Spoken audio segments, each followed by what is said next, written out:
اچھا، ایک اور بھی آج بڑی اہم ڈیولپمنٹ ہوئی ہے، جو وزیر اعظم کے معاون خصوصی برائے اطلاعات ہیں عاصم سلیم باجوہ صاحب، انہوں نے اپنا عہدہ چھوڑ دیا ہے، یعنی کہ معاون خصوصی کا عہدہ چھوڑ دیا ہے، اور انہوں نے جو چیئرمین سی پیک اتھارٹی کا عہدہ ہے وہ نہیں چھوڑا.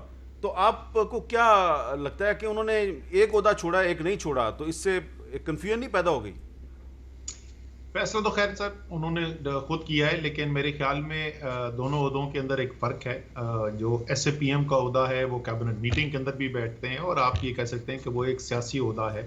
اور کیونکہ ایک بڑی کنٹروورسی کھڑی ہوئی تھی، بہت ٹیلی ویژن چینل جو ہیں ان پہ بھی پروگرامز ہو رہے تھے، تو انہوں نے اپنے آپ کو اس سے الگ کر دیا ہے تاکہ ایک حکومت کے اوپر بھی جو تنقید آ رہی تھی.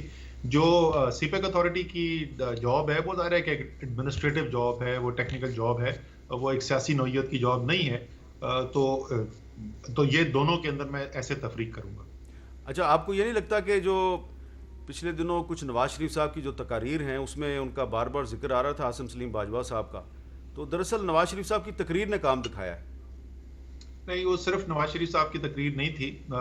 نواز شریف صاحب تو تقریروں میں آج کل بہت کچھ کہہ رہے ہیں، لیکن اس کے علاوہ بھی میرے خیال میں آپ ہی کے چینل نے جو ہے انہوں نے بھی کافی پروگرام وغیرہ کیے تھے.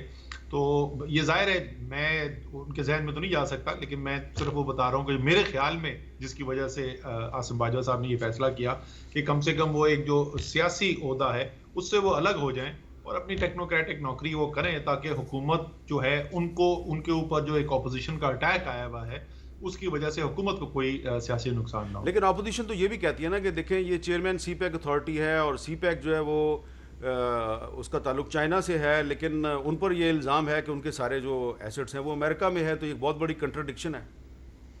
سر چائنا والے تو میں تو آپ کو بتا سکتا ہوں کہ ایمبیسڈر صاحب جن کے ساتھ وہ چلے گئے ہیں پاکستان سے، ان کے ساتھ جو میں براہ راست ڈیل کرتا رہا ہوں، تو وہ تو بڑے خوش تھے کہ جس طریقے سے جنرل عاصم باجوہ کے آنے کے بعد، اور آپ نے دیکھا بھی ہے کہ سی پیک کے پروجیکٹس کو فائنلائزیشن سٹیج میں لے جانے میں انہوں نے بڑا کردار ادا کیا ہے. تو جنرل عاصم باجوہ کی وجہ سے تو سی پیک کے اندر اور تیزی آئی ہے، متحرک ہوا ہے. اس سے سی پیک کا کوئی نقصان نہ میرے خیال میں کوئی ہوا ہے، نہ چائنا کی حکومت کے نظر میں کوئی ہوا ہے، بلکہ فائدہ ہی ہوا ہے. اچھا، اور آپ کو بھی کوئی پرابلم نہیں ہے اگر چیئرمین سی پیک اتھارٹی کی حیثیت میں وہ کام کرتے رہتے ہیں، تو آپ کو as a minister for planning and development آپ کو کوئی پرابلم نہیں ہے؟ نہیں جب مجھے پرابلم نہیں، میرا تو بڑا فائدہ ہے. مجھے تو بڑی میرے کام کے اندر معاونت ہوتی ہے ایک سینئر آدمی، کیونکہ یہ دیکھیں یہ کام جو ہے پہلے سینئر شخص کون کرتا تھا. سیکٹری پلاننگ جو ہے وہ سینئر موسٹ ہوتے ہیں، لیکن سیکٹری پلاننگ کے پاس صرف سی پیک کی ذمہ داری تو نہیں ہے. سیکٹری پلاننگ کے پاس تو پورا مینڈیٹ جو پلاننگ اینڈ ڈیولپمنٹ کا ہے وہ ہے. اس کے علاوہ میرے ساتھ وہ ایک اسپیشل انیشیٹو والا بھی کام آ گیا، تو اور بھی ایک پلاننگ ڈویژن کے اوپر ذمہ داری ہوتی ہے. تو اور اس کے بعد جو ڈیڈیکیٹڈ افسر تھا وہ ایک نسبتاً جونیئر افسر ہے جو ڈیڈیکیٹڈ تھا سی پیک کے لیے. اب جو ہے ایک سینئر لیول کا آدمی، ایک ایکسپیرینسڈ آدمی جو ہے اس کی فل ٹائم رسپانسبلٹی ہے، اور اس کی بھی ایک فل ٹائم ٹیم بھی ساتھ اس کے بن رہی ہے. تو اس سے تو میری معاونت ہو رہی ہے کہ سی پیک کا جو کام ہے اس کے اندر زیادہ متحرک طریقے سے کام کیا جا رہا ہے. اب میں نے آخر میں آپ سے یہ پوچھنا ہے کہ آپ کو کیا لگ رہا ہے کہ آنے والے دنوں میں اپوزیشن جو ہے وہ کرونا کی جو ایس او پیز ہیں اس پہ عمل درآمد نہیں کرتی، یقیناً آپ کہیں گے وائلیٹ کر رہی ہے. گجرانوالہ میں جلسہ کرتے ہیں، کراچی میں جلسہ کرتے ہیں، اس کے بعد پھر انہوں نے اور بھی جگہوں پہ جلسے کرنے ہیں، اور پھر وہ اسلام آباد کی طرف وہ لانگ مارچ شروع کر دیتے ہیں. تو کیا آپ ان کو کس طرح روکنے کی کوشش کریں گے یا نہیں کریں گے؟ کیونکہ وہ تو آپ کے نقشے قدم پہ چل رہے ہیں. نہیں، وہ بالکل ہمارے ضرور نقشے قدم پہ چلے. جس دن وہ عمران خان جیسے جلسے کر کے دکھائیں گے پھر ہم ان کو مانیں گے کہ واقعی میں جلسوں سے ان کو کوئی سیاسی فائدہ ہو رہا ہے. کیونکہ میں تو سیاسی طور پہ تو میں ہنستا ہوں کہ یار وہ عمران خان کی پچ پہ آ گئے. اگر جلسہ ہی کھیلنا ہے نا ہمیں میر، وہ آپ کو بھی پتا ہے اور سارے پاکستان کو پتا ہے کہ جس سائز کے جلسے عمران خان کرتا ہے وہ پاکستان میں اور کوئی بھی نہیں کر سکتا. تو سیاسی طور پہ تو میرے لیے بہت اچھا ہے، اور جلسے کرے جتنے، نہ حکومت کو کوئی اثر ہونا ہے نہ کوئی فرق پڑنا ہے ہمیں. لیکن میں جو اپنی این سی او سی والی ہیٹ پہنتا ہوں تو پھر مجھے ضرور فکر ہوتی ہے، اور اس کے وجہ سے ایک اور مسئلہ کھڑا ہونا ہے کہ جب انہوں نے جلسے کرنے تو پھر پریشر آنا ہے ہمارے اوپر بھی جلسے کرنے کا. سو میرے خیال کے اندر ساری قومی لیڈرشپ کو سٹیپ بیک کرنا چاہیے. دیکھیں آپ اگر سمجھ رہے ہیں کہ پاور شو کرنے سے آپ حکومت کو گرا دیں گے، یہ نہیں ہونے والا. یہ مجھے بھی پتا ہے، یہ پولیٹیکل اپوزیشن کو بھی پتا ہے.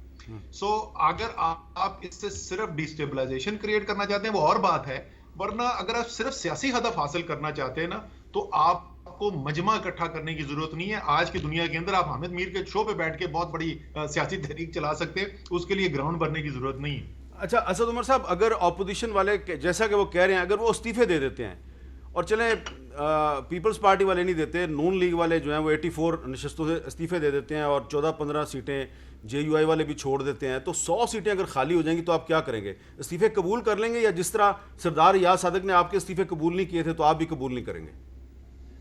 سر یہ تو اسپیکر صاحب بھی فیصلہ کر سکتے ہیں کہ وہ قبول کریں گے یا نہیں کریں گے, لیکن اگر استعفیٰ دے دیا گیا اور وہ قبول ہو گیا تو پھر میرے پاس تو اختیار نہیں ہے. وہ تو ذمہ داری, آئینی ذمہ داری جو الیکشن کمیشن آف پاکستان کی ہے, اس نے شیڈیول اناؤنس کرنا ہے اور اس نے ایک نیا الیکشن کرانا ہے. میری ذاتی رائے کے اندر ایسا ہونے نہیں جا رہا. یہ ایک بات کہنے کے لیے اچھی بات ہے, لیکن یہ ہونے نہیں جا رہا. اور خاص طور پہ پیپلز پارٹی جو اس وقت حکومت بنا کے بیٹھی ہوئی ہے سندھ کے اندر, ان کو کتنے نفلوں کا ثواب ہے کہ وہ ریزائن کر کے باہر آ جائیں. تو شاید کچھ چھوٹی پارٹیاں جن کا بالکل سٹیک نہیں ہے وہ تو شاید اس معاملے میں سیریس ہو, لیکن میرے خیال میں جو بڑی پارٹیاں ہیں ان کو اتنا سیاسی تجربہ ہے. اور آپ کو پتا ہے کہ ہماری جو ہر ملک کے ایک ایوولوشن ہوتی ہے, تو ہمارے ہر سیاستدان کے ذہن میں وہ بیٹھا ہوا ہے 1985 کا بائیکاٹ جو تھا, جو بے نظیر صاحبہ نے اس وقت بائیکاٹ کیا اور اس کا جو سیاسی نقصان ہوا, ادھر سے تو یہ لیڈرشپ نواز شریف والے ایمرج کر کے آئے تھے.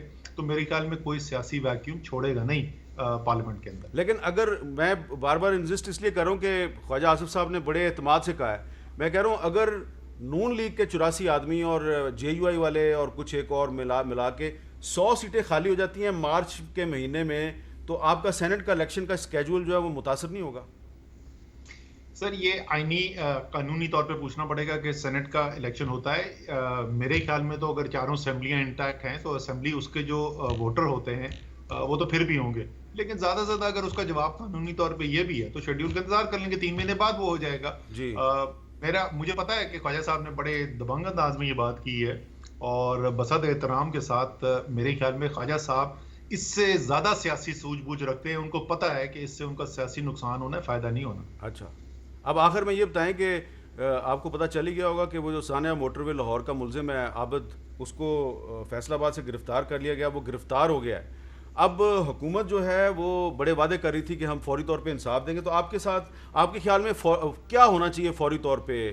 یہ معاملہ جو ہے وہ کدھر جانا چاہیے, کتنے عرصے میں اس کو سزا مل جائے گی؟ دیکھیں ظاہر ہے کہ وہ قانونی تقاضا تو پورا کرنا چاہیے, یہ قانون کا اور انصاف کا بھی تقاضا ہے, اور ہمارے اپنے دین کے اندر بھی یہ بالکل صاف صاف لکھا ہوا ہے کہ پورا انصاف ہونا چاہیے.